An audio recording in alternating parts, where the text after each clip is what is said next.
Hello प्यारे दोस्तों, पीके classes science 2.0 में आपका स्वागत है।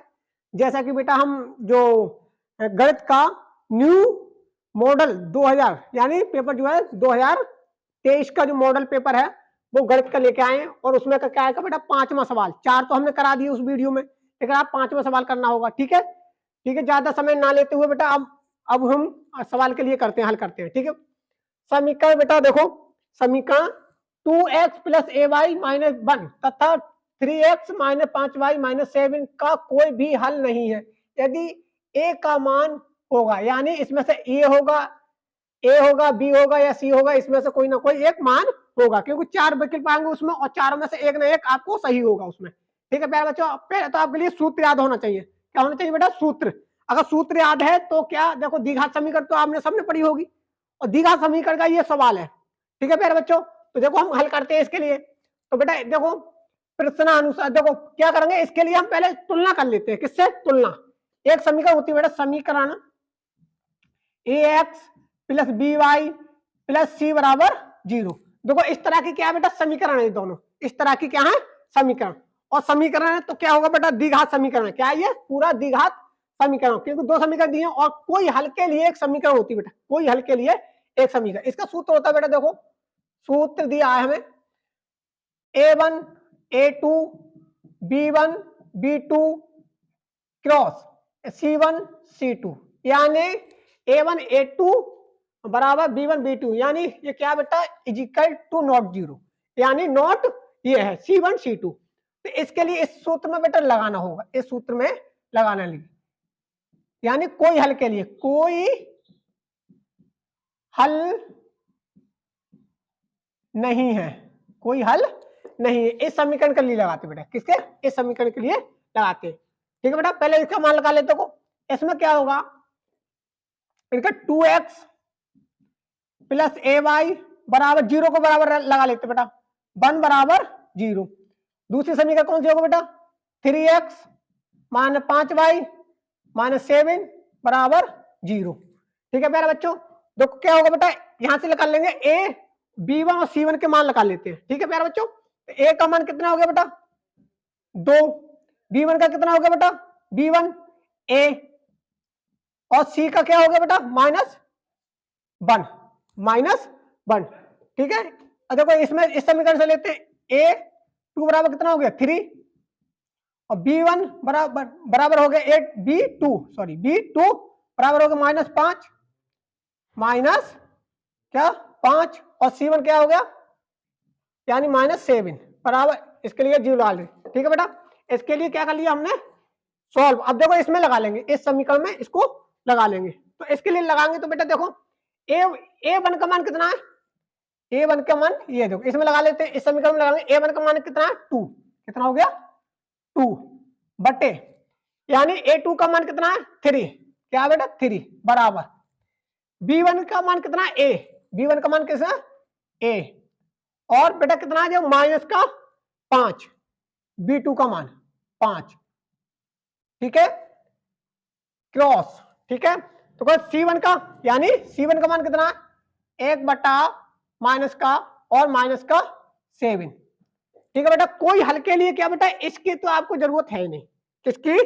इस टर्म की जरूरत नहीं है। a के मान के निकालने के लिए तो क्या करेंगे बेटा, इनका मल्टीप्लाई कर लेंगे, क्रॉस मल्टीप्लाई। तो बेटा 3a बराबर 3a और 5 दूनी 10, कितना 5 दूनी 10, क्योंकि माइनस का है तो माइनस में आएगा। तो a बराबर हो जाएगा बेटा क्या -10 बटे 3, -10 बटे 3, यानी इसका काय का मान आ गया बेटा a का मान आ गया। और हमसे काय का पूछा था? a का ही मान पूछा था, लेकिन आपके लिए सूत्र याद होना चाहिए। कोई हल के लिए ये होता है बेटा, और अनंत हल के लिए होता है। अनंत हल के लिए क्या होता है बेटा a1 अनंत हल के लिए, अनंत हल के लिए हल का समीकरण। ठीक है बेटा, कौन सा होता है a1 a2 b1 b2 बराबर c1 c2, सबके बराबर क्या होता है बेटा 0। तो इसके बराबर क्या होता है, ये टर्म होती है, कौन सी होती है बेटा a टर्म होती है, समझ में आएगा बेटा? तो ये टर्म होती है, तो इसके लिए क्या होगा अनंत हल के लिए समीकरण लगाती है। कोई हल के लिए ये समीकरण होती है, कौन सी वाली, ये वाली। तो इसका आंसर जो आएगा वो क्या आएगा बेटा, 10/-3 यानी -10/3, इसका ये आंसर हो गया। ठीक है प्यारे बच्चों, अगला सवाल देखते हैं। हेलो प्यारे मित्रों, जैसा कि छठे सवाल पे आते हैं अपने, द्विघात समीकरण 2x - 4x + 3 = 0 के बारे में निम्न कथनों पर विचार कीजिए। निम्न कथनों पर विचार कीजिए। बेटा क्या है ये द्विघात समीकरण। द्विघात समीकरण का मतलब होता है इसमें दो घात लगी हुई है। कितनी, देखो x पे कितनी घात लगी हुई है, दो घात लगी हुई। तो इसके लिए बोला गया द्विघात समीकरण। और द्विघात समीकरण का एक सूत्र होता है, देखो दिए गए समीकरण का विविक्तर शून्य से कम होगा। इसमें से हमें छांटना कौन सा सही विकल्प होगा। सभी के कोई मूल वास्तविक नहीं है, समीकरण का विविक्तर शून्य है, समीकरण के मूल वास्तविक हैं। ठीक है बेटा, तो बेटा इसमें क्या करेंगे प्यारे मित्रों, देखो विविक्तर, विविक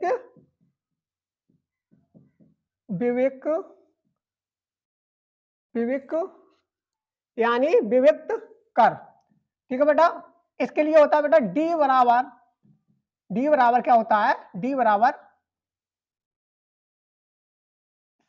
4b² यानी 4ac। क्या होता है बेटा, b² 4ac। इस समीकरण के लिए निकालेंगे, इसका मान निकालेंगे। क्या बेटा, देखते हैं क्या होता है इसका। तो d बराबर हो जाएगा, देखो d बराबर, इसमें क्या होगा, इस समीकरण में क्या हो जाएगा बेटा, a का मान क्या हो गया, a का मान हो गया 2, b का मान कितना हो गया -4, c का मान कितना होगा c यानी 3। क्या हो गया 3। तो देखो d बराबर b का मान कितना, b का मान 4 यानी 4 का स्क्वायर -4 गुणा 4 गुणा a कितना 2, a का है बेटा 2 गुणा कितना बेटा c कितना 3, कितना बेटा 3।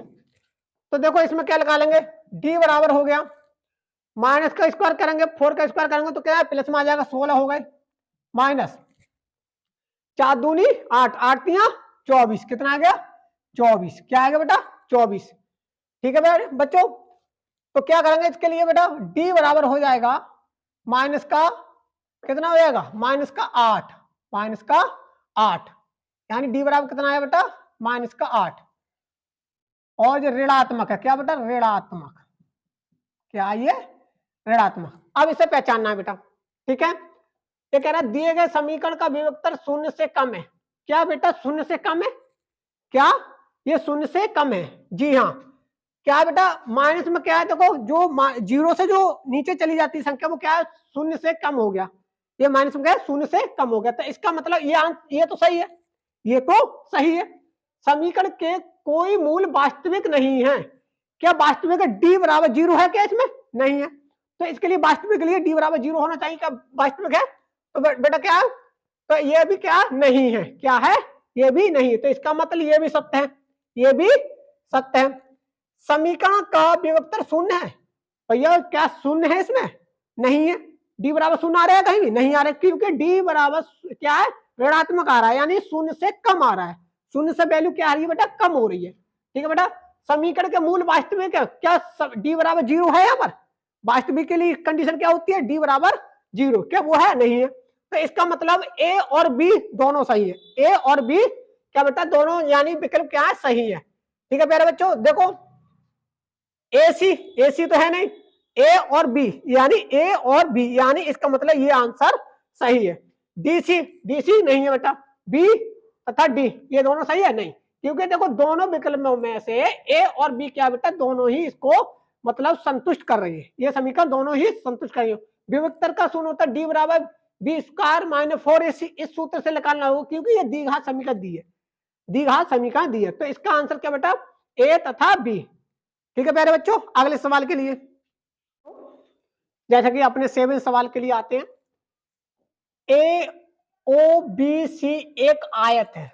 बेटा आयत क्या होता है, जिसकी आमने सामने की भुजा क्या होती है बेटा बराबर होती है, क्या होती है बराबर होती है। और आयत में प्रत्येक कोण कितने का होता है बेटा 90 डिग्री का होता है, 90 डिग्री का होता है।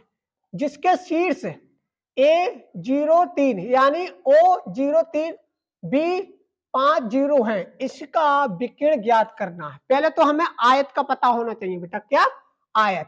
देखो एक आयत बना लेते बेटा, जिसकी आमने सामने की क्या भुजा भुजा बेटा बराबर होंगी, क्या होंगी बराबर। ये बेटा हो गया आयत, और आयत क्या देखो ये भुजा और ये भुजा इसकी क्या बेटा बराबर है, ये भुजा और ये भुजा क्या बेटा बराबर है। तो इसका जिसका जो अगर मान लो विकर्ण डाल दिया, ये विकर्ण डाल दिया और ये विकर्ण डाल दिया, तो क्या हो जाएगा, ये समकोण बन जाएगा। मतलब इसका मतलब ये हो जाएगा कि जिसका जो प्रत्येक कोण कितना होगा 90 डिग्री का होगा। कितने का होगा बेटा 90 डिग्री का। देखो बेटा ए पहले लेंगे ए, ठीक है ए, अब बेटा क्या बी और इससे ओ मान लिया जाएगा, इससे ओ मान लिया जाएगा, ठीक है प्यारे बच्चों। अब इसके निर्देशांक यानी इसके शीर्ष, शीर्ष कौन सा होगा बेटा 0,3, इसके शीर्ष हो गए। बी के कितने हो गए बेटा 5,0, 5,0, ठीक है प्यारे बच्चों। देखो ए का ओ का निर्देशांक होगा 0,3, 0,3, ठीक है प्यारे बच्चों। अब कह रहा है विकिरण, इसमें हमें एक का बेटा ए और बी के बीच में क्या बेटा विकिरण खींचना होगा, यानी इस विकिरण का क्या बेटा विकिरण, ठीक है। ये क्या हो गया विकिरण, मतलब ये हमें निकालना होगा, क्या निकालना होगा, ये हमें निकालना होगा। देखो ए बी बराबर यानी पाइथागोरस एक दूरी का सूत्र होता है विकिरण का, देख लो क्योंकि निर्देशांक दिए हैं। तो ए बी बराबर हो गया बेटा, ए बी बराबर हो गया, सूत्र से देखते हैं, ठीक है बेटा। ये x1 हो गया, ये y1 हो गया, और ये x2 हो गया, और ये y2 हो गया, ठीक है प्यारे बच्चों।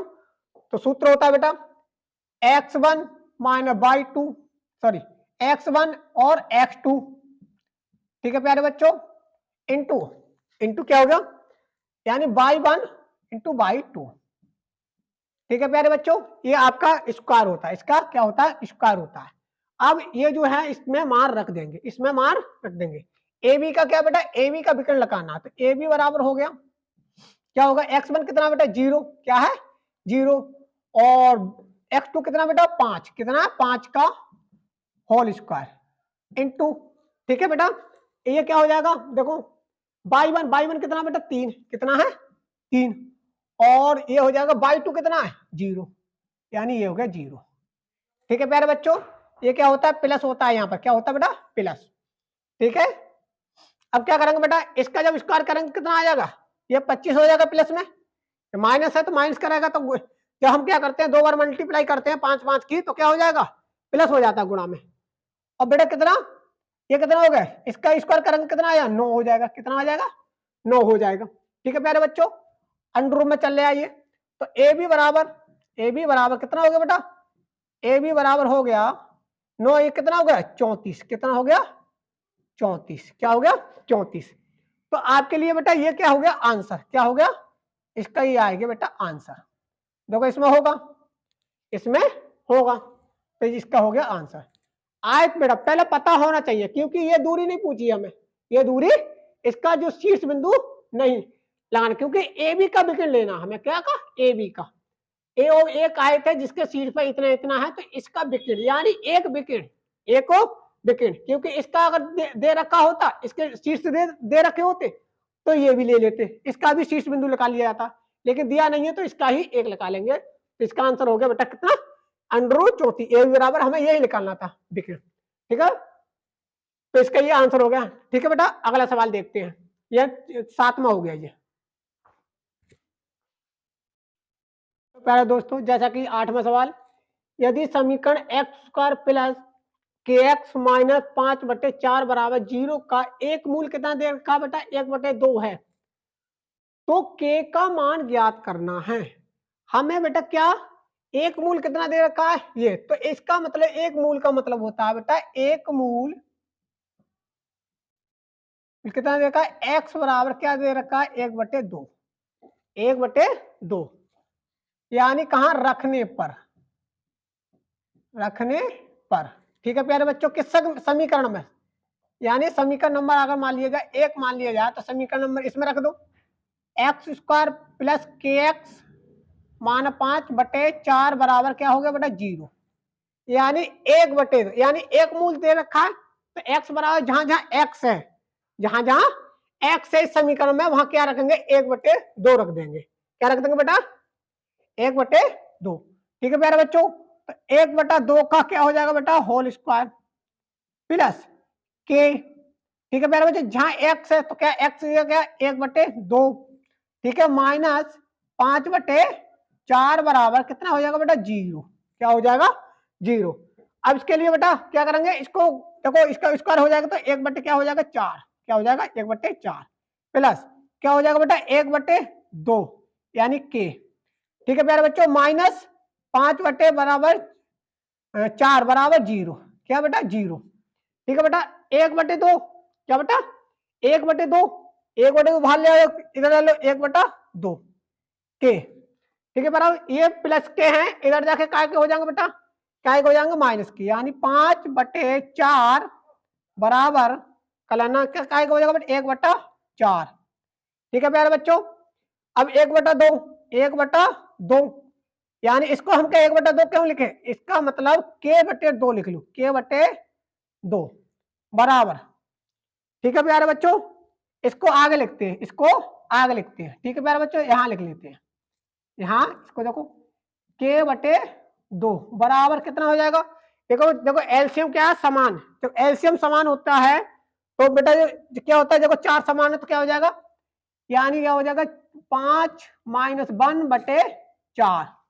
ठीक है बेटा, ये क्या घट जाएंगे, अब रहेगा बेटा कितना 4/4, 4 से 4 कैंसिल, कितना आया 1, कितना आया 1। ठीक है प्यारे बच्चों, तो देखो अब क्या करेंगे k/2 क्या होगा बेटा 1/1, तिरछी आड़ी गुणा कर देंगे, तिरछी आड़ी गुणा कर देंगे, और गुणा करने के बाद जो आंसर आएगा देखो ध्यान से, यानी यहाँ 2 का गुणा करेंगे इसका आ जाएगा तो k बराबर कितना आएगा बेटा, इसकी गुणा करेंगे 2 एकम 2, क्या आएगा 2 एकम 2, इसका जो आंसर आ गया 2 एकम 2। ठीक है, के बराबर के का, अब देखो इसमें 2 होगा वही आंसर होगा, 2 होगा वही क्या होगा आंसर होगा। ठीक है प्यारे बच्चों, तो ये आपका आंसर आ गया, और ये क्लास यही समाप्त की जाती है। जैसे ही अपना सपोर्ट ऐसे बना रखें जिससे हमें मोटिवेशन मिलता है, और मोटिवेशन की वजह से हम आपको नई नई तरह से कंटेंट के द्वारा आपको सिखाया जाता है प्रतिदिन। ठीक है प्यारे बच्चों, ऐसा ही क्वेश्चन आएगा, 20 विकल्प बड़ा कठिन आएंगे बेटा, क्योंकि इन्हें करना बड़ा मामूली बात नहीं है, मामूली बात नहीं है, क्योंकि ये जो है वही बच्चा लेके आएगा जो बार बार रिवीजन करेगा। ठीक है प्यारे बच्चों, तो ये क्लास यही समाप्त की जाती है। जय हिंद, जय भारत।